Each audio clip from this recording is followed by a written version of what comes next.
अस्सलामुअलैकुम। शुरू अल्लाह के बाबरकत नाम से जो बड़ा मेहरबान नहायत रहम करने वाला। मैं हूं आपका बायोलॉजी टीचर नूरुल इस्लाम हाशमी। आज सेल साइकिल का लास्ट टॉपिक है हमारे पास, जो कि हमारे सेल से ही रिलेटेड है, सेल साइकिल। ठीक है जी। तो ये डिजीज़ हैं और ये वेरी इंपॉर्टेंट, शॉर्ट भी है और लॉन्ग भी आया था एक दो बार। आइए देख लेते हैं। Apoptosis and necrosis. और अगर आपको हमारे बायोलॉजी के नोट्स हैंड रिटन चाहिए पीडीएफ में, तो आप हमसे कांटेक्ट कर सकते हैं। अब बढ़ते हैं हम अपने टॉपिक की तरफ। टॉपिक है जी अपोप्टोसिस एंड नेक्रोसिस। सबसे पहले डेफिनेशन देख लेते हैं। अपोप्टोसिस की डेफिनेशन है, it is the cell death mechanism in which cell commits to the suicide. तो ये जो है सेल डेथ का एक मैकेनिज्म है, एक प्रोसेस है जिसमें सेल क्या होना शुरू हो जाते हैं, डेथ होना शुरू हो जाती है उनकी। लेकिन किस वजह से कि वो खुद सुसाइड करना स्टार्ट कर देते हैं। सुसाइड हमेशा खुद की जाती है। और जबकि नेक्रोसिस क्या होती है, नेक्रोसिस की डेफिनेशन देख लेते हैं, साथ साथ दोनों को देख लेंगे। नेक्रोसिस की डेफिनेशन है, it is the cell death mechanism. ये भी एक प्रोसेस है सेल डेथ का, in which cell death due to the tissue death, जिसमें सेल मरना स्टार्ट हो जाते हैं। किस वजह से? टिश्यू की डेथ होने की वजह से, कि कोई टिश्यू डेड हो गया है जिसकी वजह से बाकी सेल भी साथ वाले क्या होना शुरू हो गए हैं, डेड होना शुरू हो गए हैं।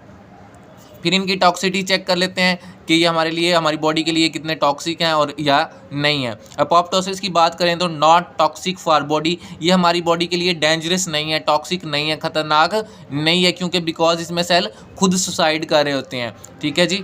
और जबकि ये जो है हमारी बॉडी के लिए very toxic for our body, ये बहुत डेंजरस होती है हमारी बॉडी के लिए, क्योंकि हमारा पूरे का पूरा टिश्यू डेड हो जाता है। और टिश्यू जब कोई चीज़, किसी चीज़ का डेड हो जाता है, तो वो हमारे पास फंक्शन करना बिल्कुल क्या हो जाता है, बंद हो जाता है।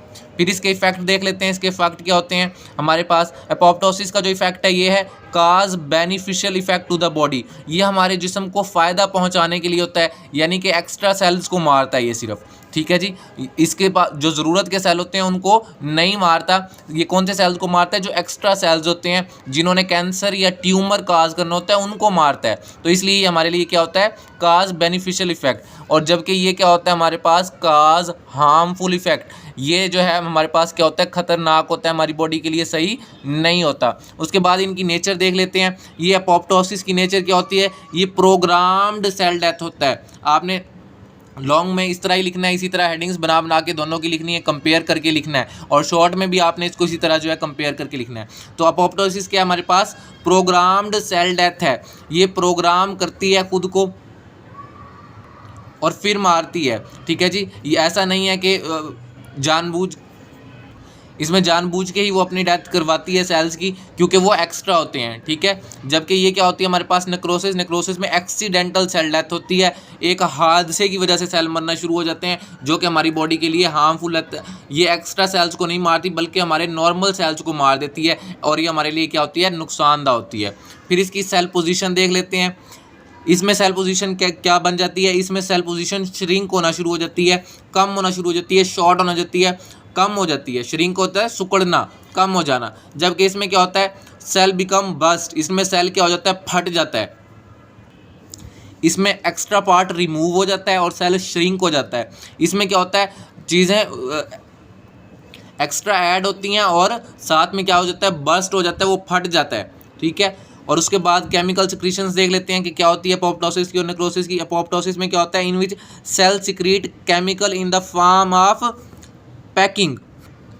इसमें जो है सेल जो है अपनी जो केमिकल को रिलीज़ करता है, वो पैकिंग की फॉर्म में रिलीज़ करता है, और वो इधर उधर फैलती नहीं है। वो जो पैकिंग होती है वो सिर्फ स्पेसिफिक सेल पे ही जाके अटैक करती है।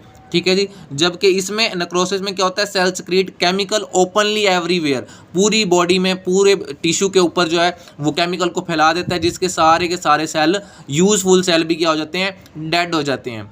और उसके बाद इसकी एग्जांपल्स देख लेते हैं। जब एम्ब्रियो बन रहा होता है, सेपरेशन ऑफ डिजिट हो जाती है। जब एम्ब्रियो स्टेज पे जाके एम्ब्रियो बन रहा होता है, जब मेल और फीमेल का स्पर्म और जो है एग मिल के एम्ब्रियो बना रहा होता है, उस वक्त जो डिजिट बनने होते हैं वहाँ पे क्या हो जाती है, उसकी सेपरेशन हो जाती है। ठीक है जी।